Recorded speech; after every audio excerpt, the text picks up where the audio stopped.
which form is the function h of x equals -4 multiplied by x minus 2 squared plus 5 written in? So we're in the quadratic functions chapter, and we have to know that there are three main forms that quadratic functions can take. All right, the first I'm going to write is the standard form. And the standard form has some leading coefficient of a multiplied by your variable squared, plus then some coefficient of b multiplied then by x, plus then some coefficient of c. And the a, b, and c terms are just going to be values. They're going to be numbers. Whether they're positive or negative, that doesn't really matter, but they're going to be numbers. The next is going to be the vertex form. All right, and the vertex form has a leading coefficient now of a, and it's multiplied then by a squared binomial.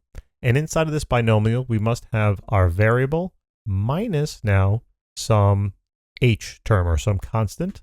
That h will represent something about the vertex, but we're going to cover that in later videos. And then we have to have plus some constant k. And that k will also represent something about the vertex, which again will be discussed later. Lastly, we have something known as the factored form of a quadratic. And the factored form has a leading coefficient of a, and that's now multiplied by two binomials, or aka two factors.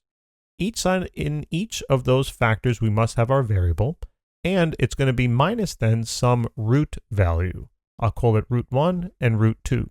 Those are constants. Those will also represent the zeros of the quadratic function, which we're going to cover again in the zeros part of quadratic functions. Right now, we're just trying to identify what's what. So the question then is, this form matches which of the following three on the screen? What do you think? You got it. It's going to be in vertex form. Final answer. Thanks so much for tuning in. I really do hope this helped. We'd love to help you through more of your classwork. Check out our website, lasersguide.com. We'll see you over there. For more practice and for more fun, go to lasersguide.com. And for more practice and for more fun, come on, go to lasersguide.com.